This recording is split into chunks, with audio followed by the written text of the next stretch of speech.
ओम साई राम। ठाणे में रहने वाले ज्येष्ठ साई भक्त स्वर्गीय माधवराव भागवत जी ने 1995 में श्री साई सागर को एक अनुभव लिखकर भेजा था। वो आपको बताते हैं।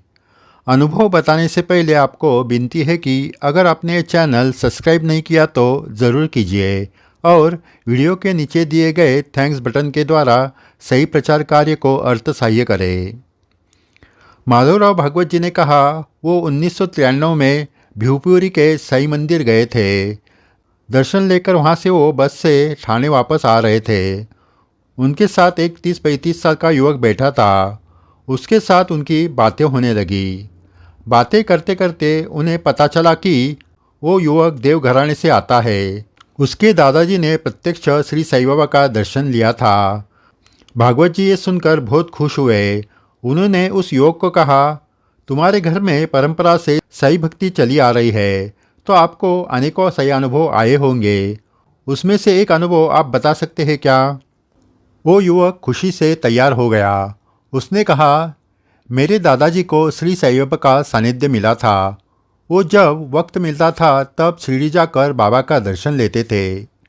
घर में कोई भी मंगल कार्य होता था, उससे पहले वो बाबा को जाकर आमंत्रण देकर आते थे।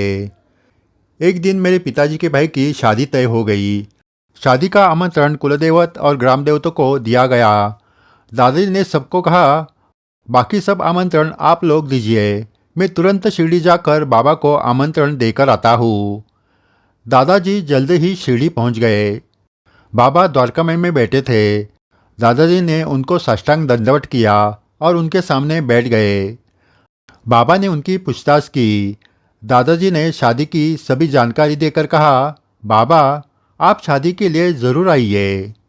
बाबा ने कहा, हाँ हाँ ज़रूर आऊँगा, लेकिन शादी के भीड़ में तू मुझे पहचान सकेगा क्या? दादाजी ने कहा, आपको पहचान न सके ऐसा कौन है, ज़रूर पहचान लूँगा। बाबा ने कहा, ठीक है तो मैं आ जाऊँगा। दादाजी खुश हुए और वो वापस अपने घर आ गए। शादी का दिन आ गया। सुबह से शादी के मंडप में तैयारी चालू हो गई। मंडप में आने वाले लोगों का स्वागत किया जा रहा था। मंगल सनई बज रही थी। दूल्हा दुल्हन की तरफ से आने वाले लोगों का स्वागत करने के लिए कुछ खास लोगों को मंडप के दरवाजे पर रखा गया था। दादाजी तैयारी देखने के लिए यहाँ वहाँ जा रहे थे। शादी की शुभ घड़ी आ गई और धूमधाम से शादी हो गई। उसी वक्त बाहर से एक फकीर मंडप में आने लगा। उसे देखकर वहाँ खड़े लोगों ने उसे रोका। फकीर ने कहा, मुझे अंदर जाने दो, लेकिन कोई उनकी सुन नहीं रहा था। फकीर ने कहा, मुझे अंदर जाने दो, मुझे शादी का आमंत्रण दिया गया है, मुझे बुलाया गया है। लेकिन फकीर को देखकर किसी को भी इस पर विश्वास नहीं हुआ। सभी ने मिलकर उसे वहाँ से निकाल दिया। यहाँ शादी के बाद सभी ने भोजन किया। दादाजी बीच बीच में यहाँ वहाँ देख रहे थे कि बाबा कब आएंगे। शाम होने लगी। अब दादाजी निराश हो चुके थे। बाबा ने आने का वचन दिया और आए नहीं। इस सोच से वो निराश थे। शाम हो गई। दूल्हे को घोड़े पर बिठाकर ग्राम देवता के दर्शन के लिए सभी जाने लगे। गांव की सीमा के बाहर मंदिर था। जब घोड़े ने गांव की सीमा पार की तो वो अचानक चिल्लाकर दौड़ने की कोशिश करने लगा। घोड़े वाले ने उसे किसी तरह पकड़कर रखा, लेकिन वो काबू में नहीं आ रहा था। दूल्हा किसी भी वक्त घोड़े से नीचे गिर सकता था। सभी डर गए।